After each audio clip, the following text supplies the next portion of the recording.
రండి బాబు, మీరు రండి, రండి.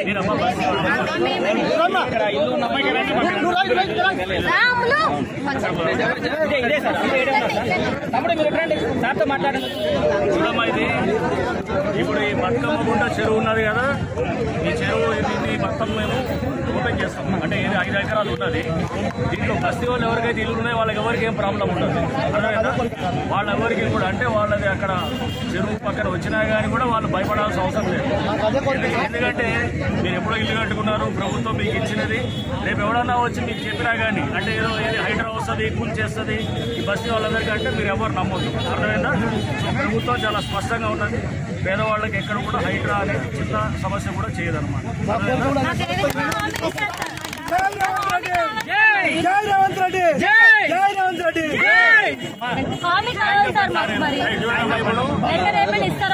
ఈ చెరువు కూడా దీన్ని ఇప్పుడు దాదాపు 5 ఎకరాలు ఉన్నది. అది ఆక్రమణలో అంటే దాన్ని ఏం చేస్తారు, మొత్తం నింపేసి దాన్ని మొత్తము మట్టితోటి లేకపోతే దీంతో మొత్తం చేయడం వల్ల చుట్టుపక్కల అంతా కూడా బస్సులన్నీ నిండుతుంటాయి. వాటర్ వర్షం వస్తే అందరికి వస్తాయి. ఇప్పుడు ఆ నీళ్ళంతా ఈ చెరువులోకి వస్తాయన్నమాట. వచ్చి ఒక 5 ఎకరాలు మనం 5 ఎకరాలు చేయగలిగితే కనుక మొత్తం ఆ నీరు తీరట్టు మీ బస్సుల్లో కొంతవరకు సమస్య దొరుకుతుంది. మీ పక్కన బోర్లు వస్తాయి, నీళ్లు వస్తాయి. మళ్ళీ దాంతో పాటు దీన్ని తయారు చేయొచ్చు అన్నమాట. చెరువు మంచిగా తయారు చేస్తాం, చిన్న పార్క్ లెక్క తయారై మీ అందరూ కూడా మంచిగా అవుతుంది అనమాట. ఈ చుట్టుపక్కల నీళ్లు వస్తాయి.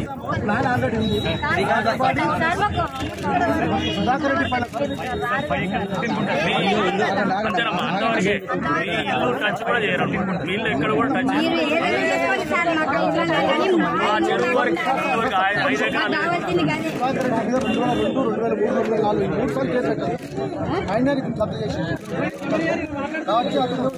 మేము హైడ్రా కూడా కోర్టులో మేము కెవియేట్ ఫైల్ చేసినాం. మేము ఫైల్ చేసి రేపు ఏది కూడా హైకోర్టులో కూడా చూసాం, పేపర్లన్నీ కూడా చూసాం. మా లీగల్ అడ్వైజర్ గారు కూడా మొత్తం దాని మీద లాస్ట్ వారం రోజులు స్టడీ చేసి చూస్తే దాంట్లో ఎక్కడ కూడా ఎటువంటి కోర్టు ఉత్తర్వులు కూడా లేవు. వాళ్ళ టైటిల్ ప్రూవ్ చేసుకోమని అది చాలా స్పష్టంగా వాళ్ళకి హైకోర్టు ఎప్పుడో చెప్పింది. కానీ టైటిల్ ప్రూవ్ చేసుకోవచ్చు. ఎందుకంటే ఆ చుట్టూ తిప్పుతున్నారు కానీ అసలు పాయింట్ రావట్లేదు. అది అర్థమైంది. మాకు అంత లోతుగా స్టడీ చేసినప్పుడు అర్థమైంది.